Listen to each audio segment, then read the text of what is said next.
When I was 7 years old, some well-meaning adult asked me what I wanted to be when I grew up. Proudly, I said, an artist. No, you don't, he said. You can't make a living being an artist.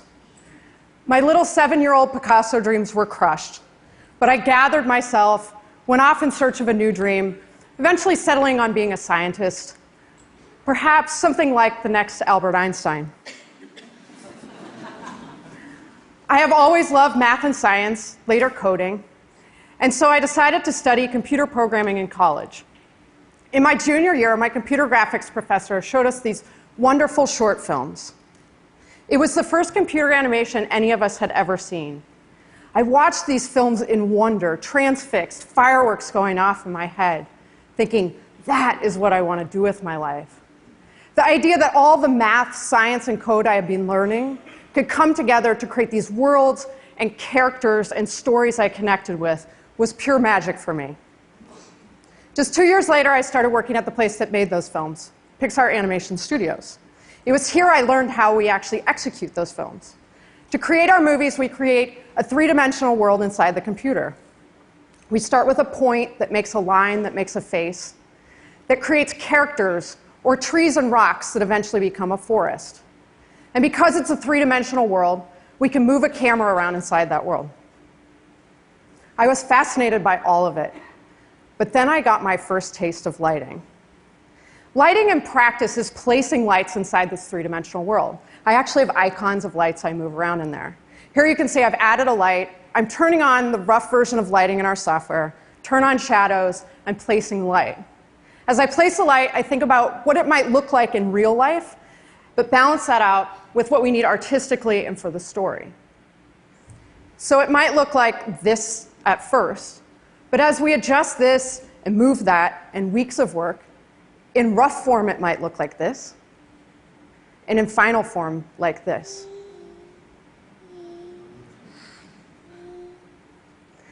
There's this moment in lighting that made me fall utterly in love with it. It's where we go from this to this.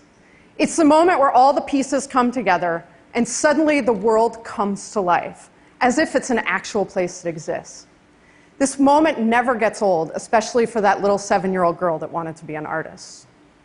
As I learned to light, I learned about using light to help tell story, to set the time of day, to create the mood, to guide the audience's eye, how to make a character look appealing or stand out in a busy set. Did you see Wally? There he is. As you can see, we can create any world that we want inside the computer.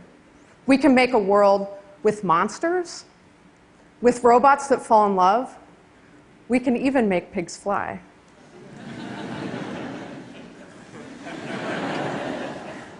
While this is an incredible thing, this untethered artistic freedom, it can create chaos. It can create unbelievable worlds, unbelievable movement, things that are jarring to the audience. So to combat this, we tether ourselves with science. We use science and the world we know as a backbone to ground ourselves in something relatable and recognizable. Finding Nemo is an excellent example of this. A major portion of the movie takes place underwater. But how do you make it look underwater? In early research and development, we took a clip of underwater footage and recreated it in the computer. Then we broke it back down to see which elements make up that underwater look. One of the most critical elements was how the light travels through the water. So we coded up a light that mimics this physics. First, the visibility of the water, and then what happens with the color. Objects close to the eye have their full rich colors. As the light travels deeper into the water, we lose the red wavelengths, then the green wavelengths, leaving us with blue at the far depths. In this clip, you can see two other important elements. The first is the surge and swell, or the invisible underwater current that pushes the bits of particulate around in the water. The second is the caustics.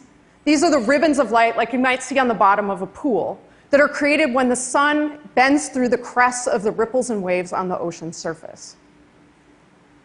Here we have the fog beams. These give us color depth cues, but also tell us which direction is up in shots where we don't see the water surface.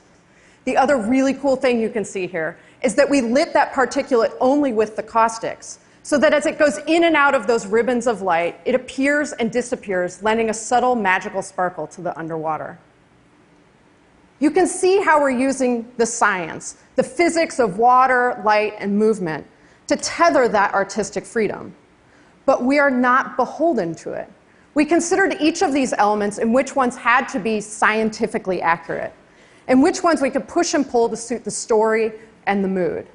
We realized early on that color was one we had some leeway with. So here's a traditionally colored underwater scene. But here we can take Sydney Harbor and push it fairly green to suit the sad mood of what's happening. In this scene, it's really important we see deep into the underwater so we understand what the East Australian current is that the turtles are diving into and going on this roller coaster ride. So we push the visibility of the water well past anything you would ever see in real life. Because in the end, we are not trying to recreate the scientifically correct real world. We're trying to create a believable world, one the audience can immerse themselves in to experience the story. We use science to create something wonderful. We use story and artistic touch to get us to a place of wonder. This guy, Wally, is a great example of that. He finds beauty in the simplest things. But when he came into lighting, we knew we had a big problem. We got so geeked out on making Wally this convincing robot that we made his binoculars practically optically perfect. His binoculars are one of the most critical acting devices he has. He doesn't have a face or even traditional dialogue, for that matter. So the animators were heavily dependent on the binoculars to sell his acting and emotions. We started lighting him, we realized the triple lenses inside his binoculars were a mess of reflections. He was starting to look glassy-eyed. Now, glassy-eyed is a fundamentally awful thing when you are trying to convince an audience that a robot has a personality and he's capable of falling in love. So we went to work on these optically perfect binoculars, trying to find a solution that would maintain his true robot materials but solve this reflection problem. So we started with the lenses. Here's the flat front lens, we have a concave lens, and a convex lens, and here you see all three together, showing us all these reflections. We tried turning them down, we tried blocking them, nothing was working. You can see here, sometimes we needed something specific reflected in his eyes, usually Eve. So we couldn't just use some faked abstract image on lenses. So here we have Eve on the first lens, we put Eve on the second lens, it's not working. We turn it down, it's still not working. And then we have our eureka moment. We add a light to Wally that accidentally leaks into his eyes. You can see it light up these gray aperture blades. Suddenly, those aperture blades are poking through that reflection the way nothing else has. Now we recognize Wally as having an eye.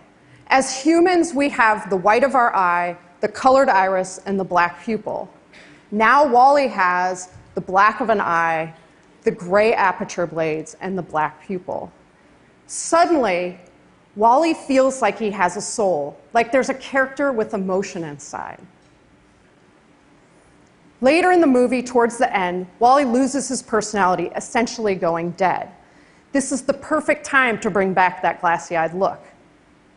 In the next scene, Wally comes back to life. We bring that light back to bring the aperture blades back, and he returns to that sweet, soulful robot we've come to love.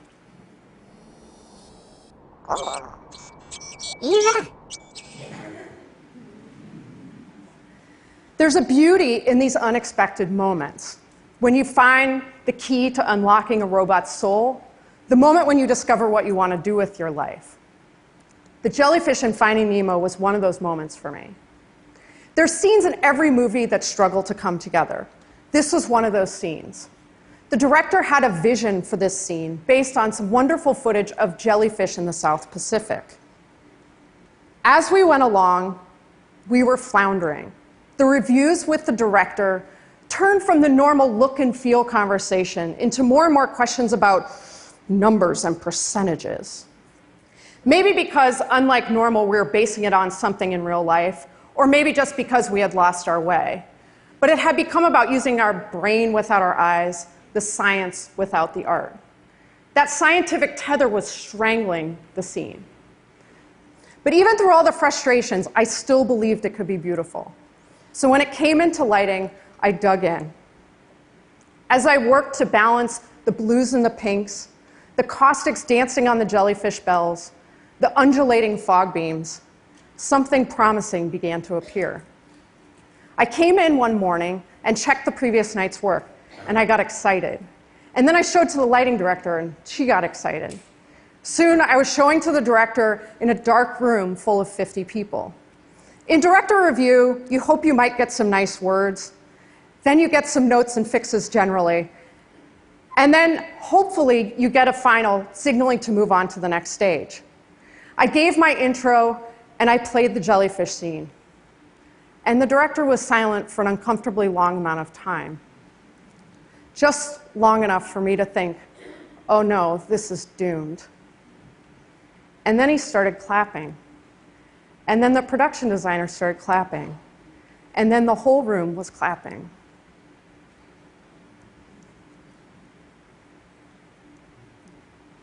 This is the moment that I live for in lighting. The moment where it all comes together and we get a world that we can believe in. We use math, science, and code to create these amazing worlds. We use storytelling and art to bring them to life. It's this interweaving of art and science that elevates the world to a place of wonder, a place with soul, a place we can believe in, a place where the things you imagine can become real. In a world where a girl suddenly realizes not only is she a scientist, but also an artist. Thank you.